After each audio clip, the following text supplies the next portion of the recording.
Ici à Washington, comme un peu partout à travers les États-Unis, les récents décrets du président Donald Trump contre l'immigration ont poussé dans la rue des dizaines de milliers de personnes, attisé davantage la colère des législateurs démocrates, suscité les critiques d'une poignée de républicains et bien sûr aggravé la polarisation de la société.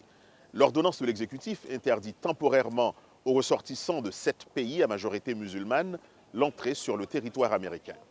Probité oblige, disons tout de suite que le décret ne fait pas explicitement mention d'interdiction aux musulmans et sa durée est limitée. Question, dit la Maison-Blanche, de conduire un examen rigoureux des dossiers. Mais pendant une semaine, devant la Maison-Blanche et plusieurs aéroports, les manifestants ont fustigé Donald Trump. Et lundi, des membres du Congrès ont porté le mouvement ici, sur les marches de la Cour suprême. Endroit emblématique pour cette première bataille de l'ère Trump, les sénateurs et députés démocrates ont juré de ne pas céder un pouce de terrain. Nous ne laisserons pas ce méchant décret nous rendre moins américains. Nous le combattrons de toutes nos forces et nous allons gagner ce combat.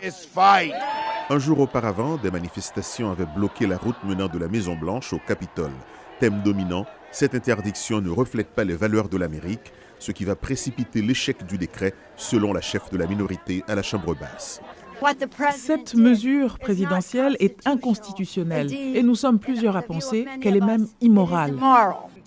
Plusieurs démocrates du Congrès ont pris part aux manifestations du week-end et aux protestations sur les réseaux sociaux. 6 sénateurs et 9 députés républicains ont critiqué le décret publiquement, mais la majorité a gardé le silence ou évoqué la sécurité nationale pour justifier le décret. L'ordonnance du président a ramené la raison dans la politique migratoire américaine. Durant la campagne, le président de la Chambre, Paul Ryan, était contre le projet. Parmi nos alliés les plus sûrs dans cette lutte contre la terreur islamiste, il y a des musulmans. Mais une fois le décret publié, M. Ryan a déclaré son appui au président. Face à la presse lundi, la Maison-Blanche n'a pas fait marche arrière. Désolé si des voyageurs ont dû attendre un peu, mais je pense que le président préfère ne pas avoir à annoncer la mort de quelqu'un parce qu'on aurait laissé entrer un terroriste. L'interdiction de 90 jours affecte les ressortissants de l'Irak, la Syrie, le Soudan, la Libye, la Somalie et le Yémen. Dès vendredi soir, ils ne pouvaient plus prendre un avion à destination des États-Unis et ceux qui étaient déjà en route ont été détenus à leur arrivée. Malgré les excuses de la Maison-Blanche pour ce qu'elle appelle des désagréments temporaires, la mesure aura d'autres conséquences. Je devais participer à 2 conférences à l'université Harvard, mais je ne pourrais pas y aller en raison de cette interdiction de voyager.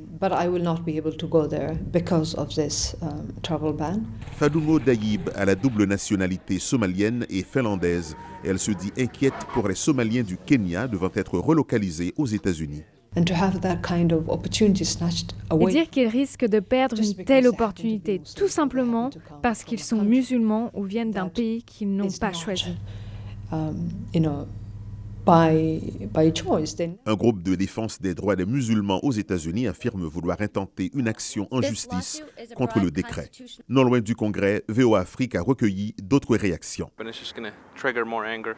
Cela va provoquer plus de colère, surtout dans les pays visés par l'interdiction. Je pense aussi qu'il fournira d'autres raisons au groupe État islamique pour sa campagne négative.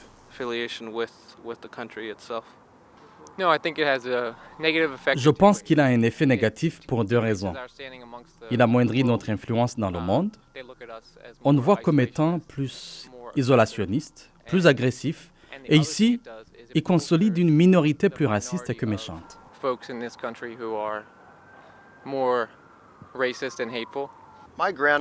Ma grand-mère a émigré aux États-Unis en 1904 car elle fuyait l'oppression en Irlande. Pour moi, cette mesure déshonore tout ce qui représente l'Amérique. Nous sommes une lueur d'espoir pour ceux de par le monde qui sont en quête de liberté. Et cette mesure qui leur claque la porte au nez, surtout aux ressortissants de pays musulmans, trahit, selon moi, nos valeurs fondamentales.